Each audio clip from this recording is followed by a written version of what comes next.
What's up guys, it's Bucky and welcome to your 11th Python tutorial. And in this tutorial I'm going to be teaching you guys how to edit sequences. Now I don't know if I told you guys this in the last tutorial, but I'm going to be teaching you guys something new. You know, it's not important what I'm going to be teaching you, just pay attention. So in this tutorial I'm going to show you guys that sequences, unlike strings, can also be concatenated. So let's say we have two sequences right here. Let me put my cursor on so it actually works. Let's have one, just put some random numbers in there, 6, 4, 5. And you have another sequence right over there with 4, 6, 5. You can concatenate sequences just like you can do whatever else I told you to concatenate, just by using the plus sign. And go ahead and once you press enter, instead of two separate sequences, you have one long sequence, or a list in this case. And again, as I said, you can also concatenate strings, which is also kind of a sequence. Bucky plus Roberts. Let's try to concatenate that. Bucky Roberts. Wham bam thank you ma'am. So you can concatenate list of numbers and also strings of text. But what happens if we try to concatenate a list of numbers and join it with a string of text? Well, there's only one way to find out. Say we have a list 4, 5, 6 and we want to add it to Bucky. Now once we try to concatenate that, we get an error message, and this is because you can't join something that are two different data types. It doesn't know how. It's like, how do you join this with this? I don't know how. Here's an error message, thank you. So you can't do that. You can only concatenate them or join them if they're the same type. And this is useful when you have two smaller lists and you want to join them to one bigger list. It's also useful if you want to store in a variable, so then you don't have to do that every time. But another thing I want to tell you guys how to do is how to multiply a sequence, or, well, that's pretty much it. Now say you have sequence or a string like that. Anytime you multiply this, and you're going to say, alright, how can you multiply this by this? What it does is, it doesn't really multiply it like you think in math, but it kind of does. It just takes this, whatever this is, and repeats it however many times you said multiply by, which I guess that is truly multiplication. So as you can see, we now have 10 Buckies. And this is different than, like, say we wanted to do this with a number. Well, before you would do something like this, 21 times 10.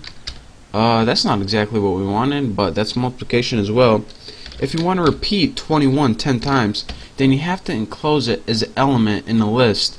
And once you times this by 10, 21, 21, there. So these are two different ways.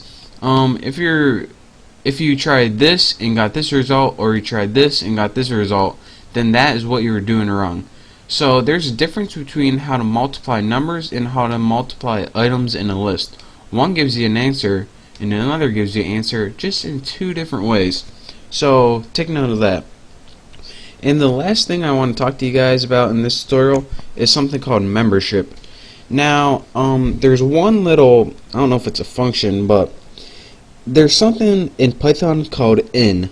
And what in does is check if your specific value you're asking it is in a sequence, therefore the name in. So let's go ahead and make let's have variable name and set it to a string Bucky. Bucky right there. Actually, I'm getting sick of Bucky. Just roast beef. There we go. Now the value name, or the variable, has the value roast beef. So now what are we going to do with roast beef? We can check if certain characters are in roast beef by using all you have to do is this. Put the first character you want to check, then press in, and in is a built-in keyword in Python. What it's going to do is take this character and check if it's in name. So is there a Z in name? Press enter. False.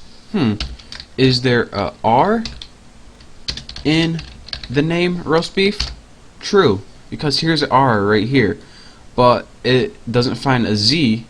So that is how you can check if one element is in a big sequence by using the built-in got a stuffy nose, by using the built-in think about that, built-in word. That's kind of interesting to say.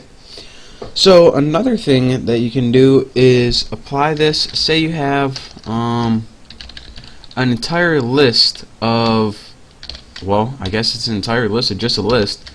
So you have mom in your family, and then dad, and then bro for brother.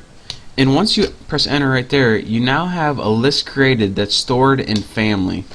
In just like I search for one letter in a whole word, I can also search for one element in a list. So I can say, alright, is sis in family? Enter? No. Sorry, sis is not in family. I guess she wasn't cool enough. What about, is mom?